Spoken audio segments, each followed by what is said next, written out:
Hey folks, I'm back to record a recap of my round 8 game from the 2024 National Open, which actually took place at this point last month in Las Vegas, Nevada. And Nevada, excuse me, it's Nevada. Someone corrected me, and now I wanna get it right. I'm actually recording this from Valencia, Spain, where I am playing another tournament here. I actually completed an event in between these two. I played in Corsica, France, the Porticcio Open. Now I'm in Valencia playing another Open here. But yeah, I wanted to finish doing these recaps, going over my games, close out the event. And yeah, this was my round 8 game. I'm playing a FIDE master named Dylan Tang, another junior. FIDE rating around 2165, but definitely very underrated. And this was an interesting game. He starts off 1e4. I go for my usual Sicilian, knight f3, knight to c6. He goes for the open Sicilian. And I decided to play the Kalashnikov again, which I've been playing recently in addition to the Sveshnikov, just trying out different lines. Knight b5, d6, and knight 1 c3. Of course, c4 is also a big main line here, and I had this earlier in the tournament. Here he goes for knight c3. This, I would say, is probably the main move. a6, otherwise knight d5 is a problem, so I got to go a6 here. Knight a3 and bishop e6. And yeah, this has been the modern trend lately. I've probably talked about this in other videos, but yeah, Kalashnikov has picked up some steam in the last couple of years. And in particular, I was quite impressed with the games of Hikaru Nakamura, who played this opening in a couple of critical games. I remember he beat Lenier Dominguez in a very important classical game in, I believe it was last year's American Cup. He also played this opening against Arjun Erigaisi in last year's FIDE Grand Swiss in a critical round. And Hikaru was actually very close to winning that game. So I was kind of inspired by these encounters to pick up this opening myself. It seems like a very, very interesting opening to play for black because you get a lot of like winning chances, some very unbalanced structures. And yeah, with bishop e6, this is kind of the modern way to play it. One of the ideas here for black is, of course, you can develop the knight to f6, but that would allow white to play bishop to g5, and we transpose back into a classic Sveshnikov. In general, white's bishop wants to be on g5, pinning the knight in order to be able to fight for the d5 square. So black has figured out that we can kind of avoid developing the knight and play other useful moves like bishop e6, either rook b8 or rook c8 before playing knight f6, and basically waiting for white to commit the bishop elsewhere. So here my opponent plays knight c4. This is, I believe, the main move. And now I played rook to b8. And yeah, this is Hikaru's specialty. He played this one a couple times. The idea is basically to cover the b6 square ahead of time. So if white goes bishop e3, for example, black can react to that with b5.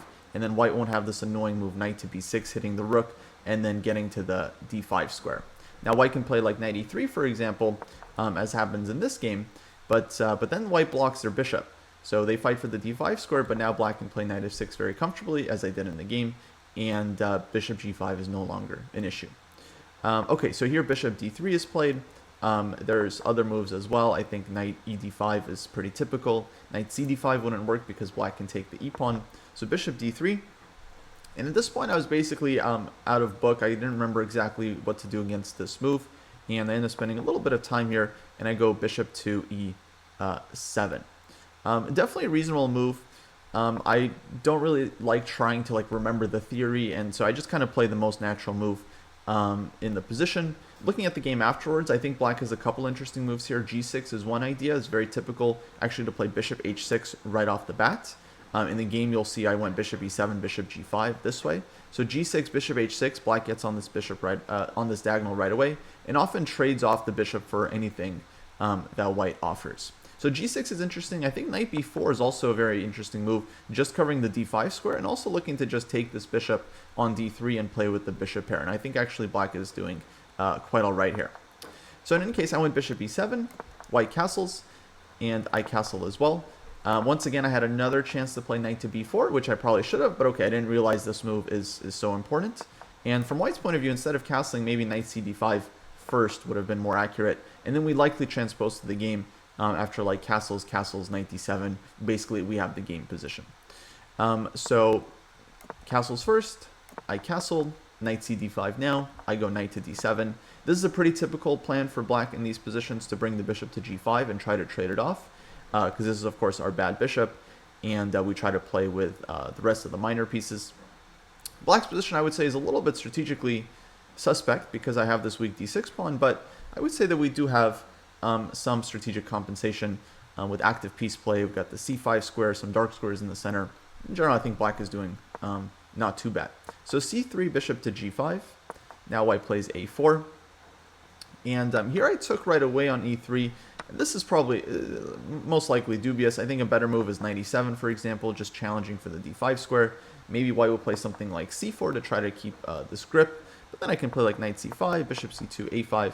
I think this is quite reasonable for black. I'm ready to trade off the dark square bishops whenever white moves the knight from e3. And yeah, in general, I feel like black is doing okay here. Maybe white is slightly better. In any case, I took right away, just kind of playing for the imbalance, playing against the bishop pair. In a lot of cases, white's light squared bishop ends up being a bad piece, so black tries to trade off everything else. Here my opponent took with the knight. I think bishop takes actually was better, and in the game I was definitely very strongly considering to take. Probably would have done this and try to play this structure. I wasn't quite sure how to evaluate this. I felt like white is probably better. I wasn't sure by how much, but I thought it's very playable because I have the two knights against the two bishops. And black has easy counterplay on the king side with f5, maybe f4, maybe e4. I think looking at it now, it's definitely better for white. Engine likes white, for example, after a5. I can't take this d pawn because if bishop takes h7 check, white can win back the pawn, and then this position actually is going to be quite nice for white with rook coming to d1. And knight f6, white has check, and then bishop to g5 later on. So actually black would be under some serious pressure here. So I'm not sure I want to take the pawn. Probably play something like either queen c7 or f5, let's say queen c7, f5. And yeah, I think white is better in a position like this. f3, not to let black get easy counterplay on the king side. And okay, it's a game, but yeah, definitely white has a clear edge. So that was stronger for white. He goes knight takes e3. Now I go knight c5, bishop c2, a5. This move might be questionable.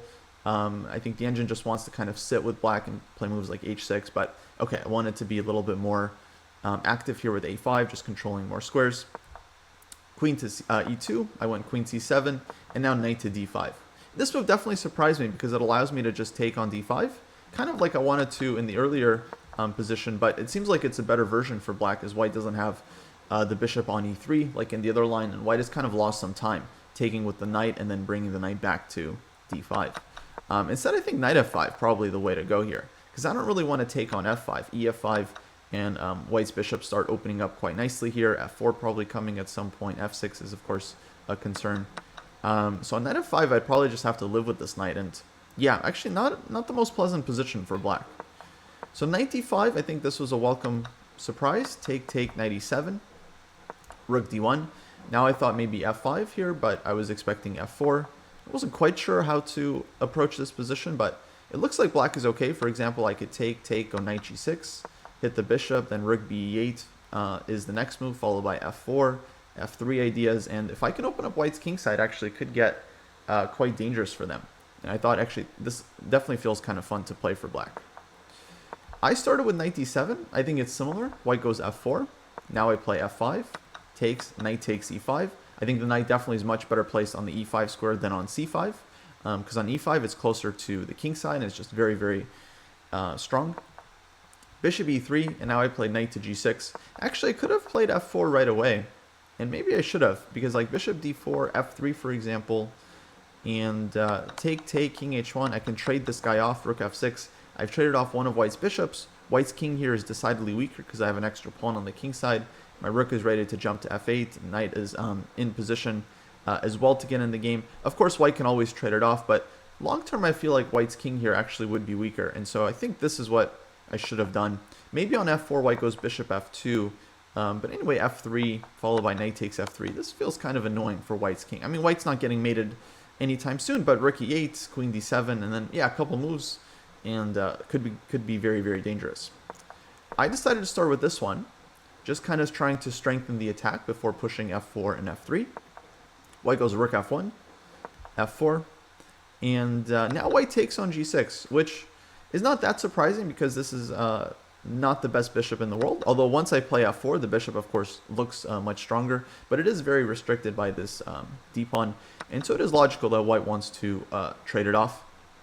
Of course, black's knights are also kind of scary as they can jump on the king side quite a bit. And now I actually had quite a dilemma here. I really wasn't sure which bishop to take, because I can take either one. I was thinking either knight takes g6 or f takes e3 here. And they both seem very reasonable. The benefit of taking the dark squared bishop is that white's light squared bishop is left on the board, and this is kind of white's worst bishop. The bishop does have this diagonal, but I'll play g6, king g7 one day and really blunt it, and the knight on e5 is quite strong. The drawback, of course, that this pawn on e3 could be a target in the future, definitely will be. And so knight takes g6 is the other option, where I hold on to the f pawn. White probably plays bishop d4. Now I was thinking about a position like this, rook e8, let's say queen f3 and queen e7. I wasn't totally sure how to evaluate things. I thought it might be worse here. Turns out black is actually fine. The engine even gives black an edge. The queen is coming to g5 or possibly to e4. And it feels like black is quite active here, especially this plan of like queen g5, knight h4, maybe even knight f5 somewhere. Very, very annoying for white. So probably I should have done this one, just knight takes g6. In the game, I ended up going f takes e3. Somehow I couldn't not leave white with the light squared bishop. Just knowing that this bishop is usually bad in these structures, it just made more sense to take the dark squared bishop. That said, though, I think knight takes g6 actually gives black the better game. So I take here, bishop f5, and now I play queen c5, defending this pawn and hitting this one, really trying to provoke white into playing bishop e6 check, because I felt like the bishop actually wouldn't be placed here. And my idea was that I want white to open up the f-file so that on rook e1, I would have this idea of rook f2. And the point is I'm not really going to be able to hold on to this pawn, but I do get counterplay while white takes it. The first point is that if white takes twice on f2, then they end up losing the exchange with knight d3 check. And that's just losing for white. And of course, if they take the e-pawn, I could possibly take here, but I think I was just going to take and go for the endgame with takes and rook takes b2. And as long as my king doesn't deal with any mating issues, so I got to play g6, king to g7 here pretty soon. In general, I thought black is doing quite well in some kind of endgame like this, because the knight is just such a rock. White has a lot of weaknesses that we can target. And the bishop is solid on e6, but it's like very inflexible, right? It can't really defend this pawn. The d7 square is covered by the knight. And okay, my rooks have a hard time moving, but if I can just safeguard my king, let's say g6, king to g7, maybe even rook f8, trade off a pair of rooks to make sure my king is always safe, then my second rook would be very active here. And this is the kind of endgame I think black can often try to push for the win. So that was kind of the idea with queen c5, looking to induce bishop e6 check. But it didn't happen. White goes rook ae1, which is very strong because it doesn't give me these rook f2 ideas. And with that in mind, I think I should have played queen to b6 instead. Because I still hit the pawn, but I also put pressure on b2. So it's very hard for white to take e3 without losing something on the queen side, because it's hard to hold onto this b pawn. So queen b6 was definitely the way here, and I think black is doing quite all right. Like I would probably take black in this position. So queen c5, rook ae1. Now I play knight to c4. Not a great move. Once again, I'm trying to provoke white into giving bishop e6 check. I'm hitting the pawn, defending the pawn in e3, hitting this one. If b3, I had knight to d2 in mind, which is annoying for white because this is hanging and the rook is hit as well. But my opponent finds a nice move here, rook f4, which I totally just underestimated because he hits the knight. And if I play something like knight to d2, just trying to come in or be active, I don't think this is even that great of a move anyway. But anyways, white can go queen to h5. And all of a sudden here, I'm getting mated. I need my knight on e5 so I can meet this with g6. Here, g6 is met with bishop takes g6. I can't take the rook because I believe I'm getting mated here. I mean, maybe not mated, but minimum white can go queen h6 check, win back the rook, and my king is extremely weak. And I'm just, yeah, completely lost here. So, and if I take, then, okay, this is actually going to be mate on the board. And if h6, then queen g6. So realizing, okay, that this is unplayable, I have to go back knight to e5, which is not a good thing to do because I basically just lost 2 moves going back and forth. And my opponent is, of course, not going to repeat the position and going back with rook f1. Now queen h5 is met with g6 at least, so I'm not getting mated, but white can just take the pawn now. Queen takes e3. And this is where I really lamented not having the queen on b6, because if I could go queen takes b2, I equalize the pawns, my knight on e5 is solid. I think that position is still okay for black. And definitely double-edged. So here, objectively best is probably to just go for the endgame, a pawn down, play g6, bishop e6 check, king to g7, and get some position like this. where black actually I think does have some compensation for the pawn. I don't think black is much worse or losing here, but it is a pawn, and I think black is the one that would be fighting for a draw. So I didn't really want to go into this. Instead I played queen takes d5, keeping the pawns equal. But this is not a pawn that I actually want to take as black here, because this pawn is really blocking all of white's pieces. After I take this pawn, now white can pile up on the d pawn. White's bishop is actually much stronger because it has more diagonals to work with, like this one, and of course this one as well. So very, very dangerous position for black. I mean, objectively, I think white has a big advantage now. So rook e5, when rook f e8, getting out of any bishop takes h7 ideas. Queen to d4, queen c5. If I take this one, then cd4, you know, I lose the square for my knight, and yeah, my knight is no longer better than white's bishop. Now my knight is just a much, much worse piece. White's bishop is way stronger here on the open board. So queen c5, I want to exchange queens on my own terms, but now white goes b4. He wants to trade queens on his terms. Take, take. And again, objectively, probably taking on d4 is best, something like knight to c6. If rook takes d6, knight takes b4. Black is worse, but maybe we can hold it. White can also just play something like rook e4, and I think white has a very, very big advantage here. Overall, very unpleasant endgame for black. The bishop and rook are just very, very strong. So I went queen c7 back, which admittedly is extremely risky, because now white goes queen d5 check, king h8, and white's just kind of controlling like the entire position. Like I have no jumps with the knight, very few active moves with my pieces. And yeah, I was thinking white should just take it slow. Like, for example, move like a5 here and just start pushing the queen side. Eventually b5, a6, maybe try to create a passer. Maybe play combine with threats on the king side, bringing the bishop back around this way, trying to invade somewhere with the rooks. Really difficult position for black. I think objectively losing. The engine gives +3, which is a little bit extreme because it's equal material. But the engine sees very, very far, so you can understand that, okay, if the engine is calculating super far, it just sees white as winning with best play. Of course, for white, it would still be a lot of work here, but yeah, objectively, this was the way to go. Instead, my opponent plays bishop takes h7, which at first I thought wasn't working for a different reason, which turns out was wrong. I forget what that reason was. If I take this one, I'm actually just getting mated with rook h4 check and queen to e4.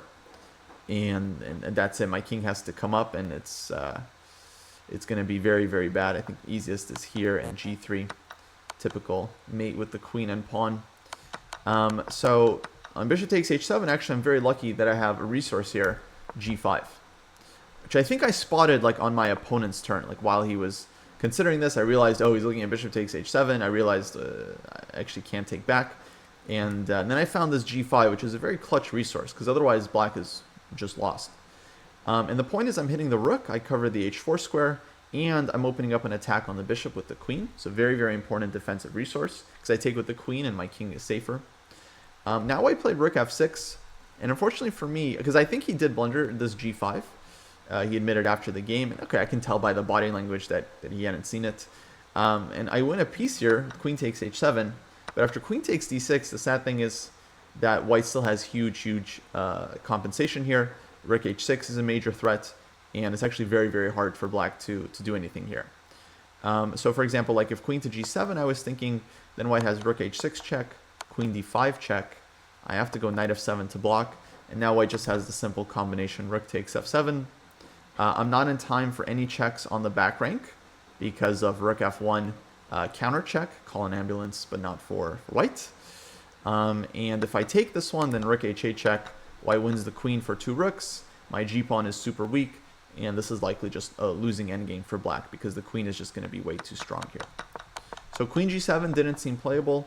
Instead I played rook bd8, which was essentially the only move I could find that doesn't land in a dangerous position.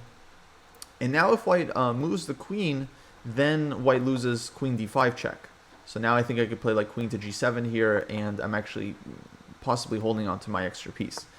So this seems very risky for white to do anything like this. He ends up going rook f8 check, which I definitely was expecting, as this forces off the rooks and immediately allows white to repeat moves with a perpetual check, which is understandable because after bishop takes h7, I think my opponent just kind of blundered g5, and so he felt a little Probably felt a little nervous. You know, he just lost a piece, and here, yeah, he wants to just immediately force a draw. But objectively, I don't think white can really play on here. Like, I was thinking maybe he can take the pawn. Queen takes g5. White is certainly not losing here, not risking to lose. But I don't think white is actually risking to win here, because I can give check on b1, for example, and just keep giving checks. And if the king tries to come up, he's going to have to lose the b pawn, also with check. And so, yeah, it doesn't seem like white can really play this for the win. His pawns are just not really advanced enough to make this work. So with that, we did repeat moves like so: queen h6, queen f8, and yeah, draw was agreed by repetition. Interesting game. I mean, I was definitely, I thought, worse out of the opening. Then I got back in, especially around the time where I had the 2 knights against the 2 bishops. This position, I think, around here, definitely very playable for black. I had these f4, f3 ideas. At this point, probably my biggest regret is not taking this bishop. I think this would have been an easier position to play. So I was doing all right in this game, but of course, after the knight c4, knight e5, we end up getting into a very, very difficult position here. And we're a bit lucky not to get pressed and lose this one. So with that, I stayed on an even score in this tournament with 4 out of 8, heading into the final round, which I will present in the next video. Thank you guys for watching these recaps. Once again, really appreciate all the support and comments. Hopefully you guys enjoy them and get something out of them and actually like learn something about chess and these different middle games. I do try to share stuff that's like useful and interesting and so on. So yeah, I appreciate all the views and likes and comments and such. With that, we'll wrap it up here and catch you guys in the next one. Take care.